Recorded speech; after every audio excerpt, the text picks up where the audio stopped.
ലീനയുടെ കയ്യിലെ ചൂടറിഞ്ഞ് റീത്ത അങ്ങനെ പ്രിയ പ്രേക്ഷകരെ, പ്രിയ കൂട്ടുകാരെ, റീത്ത വേണമെങ്കിൽ അലീനയെ ഓടിക്കാൻ തന്നെ തുനിഞ്ഞ് ഇറങ്ങി നിൽക്കുകയാണ് എന്ന് കാണാനായിട്ട് കഴിയും. അതിനായിട്ടുള്ള കരുക്കൾ നീക്കുകയാണ് എന്ന് കാണാൻ സാധിക്കും.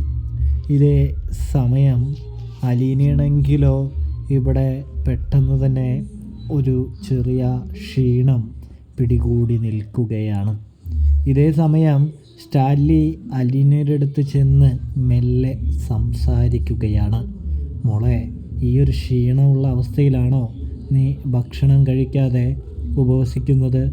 എന്തിനാണ് അതെല്ലാം ചെയ്യുന്നത്? നീ മര്യാദയ്ക്ക് പോയി ഭക്ഷണം കഴിക്കുക എന്ന് പറയുന്നത് കാണാൻ സാധിക്കും. ഇതേ സമയം എൻ്റെ പപ്പ എന്നെക്കൊണ്ട് സമാധാനമായിട്ട് ഭക്ഷണം കഴിക്കാനായിട്ട് കഴിയില്ല, സാധിക്കില്ല എന്ന് അലീന പറയുമ്പോൾ അതെന്താ മോളെ കാരണം? എന്തു പറ്റി നിനക്ക്?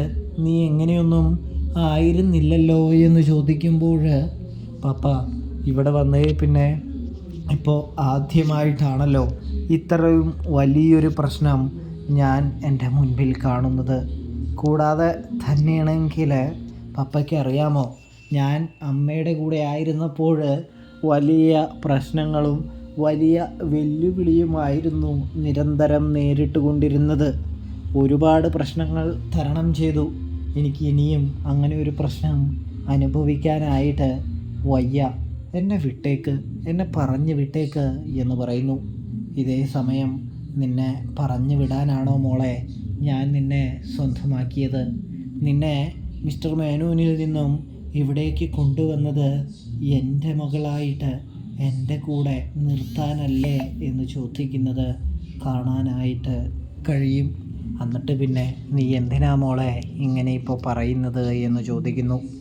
ഇതേ സമയമാണെങ്കിൽ നമ്മുടെ സ്റ്റാൻലിയുടെ ചോദ്യം കേട്ട് അലീന ഒന്ന് ഇങ്ങനെ നോക്കി നിൽക്കുകയാണ്.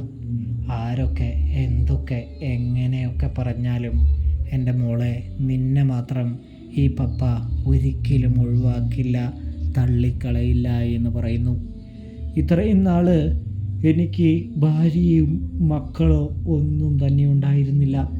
അതായത് കുറേ വർഷങ്ങളായി ഞാൻ ഇവിടെ വന്ന് താമസിക്കാനായിട്ട് തുടങ്ങിയിട്ട് അവരിതുവരെയും എന്നെ ഒന്ന് തിരിഞ്ഞു നോക്കിയിട്ട് പോലുമില്ല. ഇപ്പോൾ വരുന്നത് എന്തിനാന്ന് വെച്ചാൽ നിന്നെ ഓടിക്കാൻ വേണ്ടിയാണ്. നിന്നെ അങ്ങനെ ഓടിക്കാൻ ഞാൻ അവരെ കൊണ്ട് സമ്മതിക്കില്ല. എൻ്റെ മകളായി നീ എൻ്റെ മരണം വരെ ഇവിടെ ഉണ്ടാകും. മരണത്തിന് ശേഷം എന്ത് സംഭവിക്കുന്നെന്നും എനിക്ക് പറയാനായിട്ട് കഴിയില്ലല്ലോ എന്ന് പറഞ്ഞുകൊണ്ട് തന്നെ സ്റ്റാൻലി സങ്കടപ്പെടുന്നുണ്ട്. ഇതേ സമയം പപ്പ എന്തിനാണ് ഈ അനാവശ്യ കാര്യങ്ങളൊക്കെ ചിന്തിച്ചു കൂട്ടുന്നത് എന്ന് അലീന ചോദിക്കുന്നത് കാണാനായിട്ട് സാധിക്കും. ഇതേ സമയമാണെങ്കിൽ നമ്മുടെ അലീന പറയുകയാണ്, പപ്പ ഇനിയും റീത്ത എന്ന് പറയുന്ന സ്ത്രീ വരുമോ എന്ന് ചോദിക്കുന്നു. കൂടാതെ തന്നെ പപ്പ എന്തിനാണ് അവർക്ക് പണം നൽകുന്നത് എന്ന് ചോദിക്കുന്നു. ഇതേ സമയമാണെങ്കിൽ മോളെ, അവർക്ക് പണം കൊടുത്തില്ലെങ്കിൽ അവൾ വന്ന് പ്രശ്നവും കാര്യങ്ങളൊക്കെ ഉണ്ടാക്കും.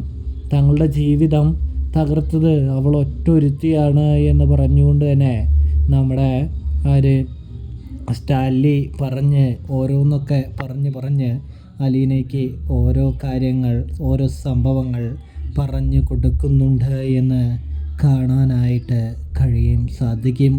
കൂടാതെ തന്നെയാണെങ്കിൽ നമുക്ക് കാണാൻ കഴിയുന്നു എന്ന് പറഞ്ഞാൽ ഇവിടെ റീത്താമ്മ എൽസമ്മയെയും കൊണ്ട് സ്റ്റാലിൻ്റെ അടുത്തേക്ക് വരാനായിട്ട് പദ്ധതി മെനയുന്നു. അതായത്, എടി എൽസമ്മേ, ആ അലീന എന്ന് പറയുന്ന ആ വൃത്തികെട്ടവൾ പോകുന്നവരെ നമുക്ക് എന്തായാലും സ്റ്റാലിൻ്റെ വീട്ടിൽ പോയി നിൽക്കാം. അല്ലെങ്കിൽ അത് വലിയൊരു പ്രശ്നമായി മാറും. കാരണം സ്റ്റാൻലി എങ്ങാനും അവൻ്റെ സ്വത്തുക്കൾ വല്ലവർക്കും എഴുതി വെച്ച് കൊടുത്തു കഴിഞ്ഞാൽ, അതായത് ആ പെണ്ണിന് എഴുതി വെച്ച് കൊടുത്തു കഴിഞ്ഞാൽ ആകെ പ്രശ്നമാകുമെന്ന് പറയുന്നത് കാണാനായിട്ട് സാധിക്കും. എൻ്റെ ചേച്ചി എന്തൊക്കെയാണ് പറയുന്നത്? നമ്മൾ അവിടേക്ക് പോകേണ്ട ആവശ്യകതയൊക്കെ ഉണ്ടോ എന്ന് ചോദിക്കുമ്പോൾ, നിൻ്റെ ഭർത്താവല്ലേ, വൃത്തികെട്ടവനല്ലേ, അവൻ ഇനിയും എത്ര മക്കളുണ്ടെന്ന് ആർക്കറിയാം, അവൻ നിന്നെ പറ്റിക്കുകയായിരുന്നില്ലേടി എന്ന് ചോദിക്കുന്നത് കാണാൻ കഴിയും. ഞാൻ ചോദിച്ചപ്പോൾ അവൻ എൻ്റെ മുഖത്ത് നോക്കി പറയാ, എന്നെ ബോധിപ്പിക്കേണ്ട യാതൊരു ആവശ്യകതയോ കാര്യമോ ഇല്ല എന്ന്. അവൻ അവൻ്റെ ഇഷ്ടത്തിന് ജീവിക്കാനായിട്ട് തുടങ്ങിയിരിക്കുകയാണ്. ആ പെണ്ണാണെങ്കിൽ ആ വീട്ടിൽ അധികാരം പിടിക്കാനായിട്ട് ശ്രമിച്ചു കൊണ്ടിരിക്കുകയാണെന്ന്.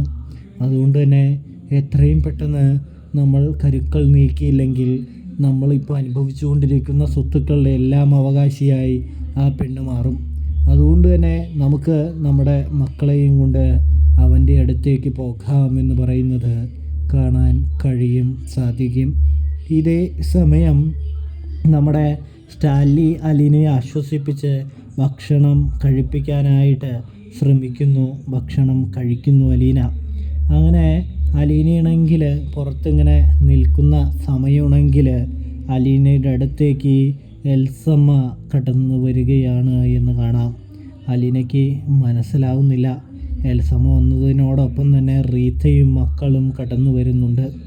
അപ്പോൾ അലീനയ്ക്ക് മനസ്സിലാകുന്നുണ്ട്, അതായത് സഹോദരിയെ കണ്ടിട്ടുണ്ടല്ലോ, ഒപ്പം തന്നെ നമ്മുടെ റീത്തയെയും. അങ്ങനെ അലീനയാണെങ്കിൽ പതിയെ അവരോട് ചെന്ന് സംസാരിക്കാൻ തുടങ്ങുമ്പോൾ എൽസമ്മ പറയുന്നുണ്ട്, നീ എന്തിനാടി ഞങ്ങളുടെ അടുത്ത് സംസാരിക്കാൻ വരുന്നേ? നീയാണോ സ്റ്റാൻലി കൊണ്ടുവന്ന ആ മോള്? നിന്നെ കണ്ടിട്ട് അങ്ങനെയൊന്നും തോന്നുന്നില്ലല്ലോടി എന്ന് പറഞ്ഞ് തട്ടിക്കയറാനായിട്ട് തുടങ്ങുകയാണ് കേട്ടോ. അപ്പോഴും അലീന ക്ഷമയോടെ നിൽക്കുകയാണ് എന്ന് കാണാം. സ്റ്റാലിൻ താഴേക്ക് ഇറങ്ങി വരുന്നുണ്ട്.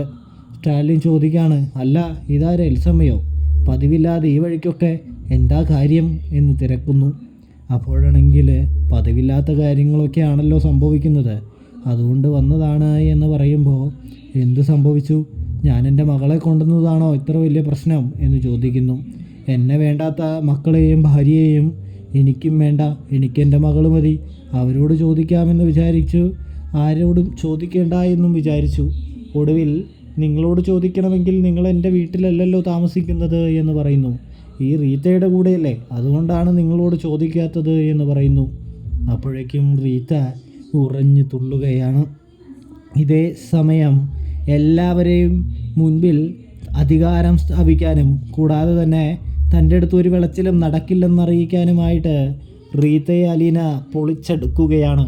തൻ്റെ പപ്പയുടെ പൈസയ്ക്ക് ഫുഡ് അടിച്ചിട്ട് തൻ്റെ പപ്പയ്ക്ക് നേരെ കുരയ്ക്കുന്നു, തൻ്റെ പപ്പയെ കളിയാക്കുന്നു എന്ന് ചോദിച്ച് റീത്തയെ പൊളിക്കുന്നു.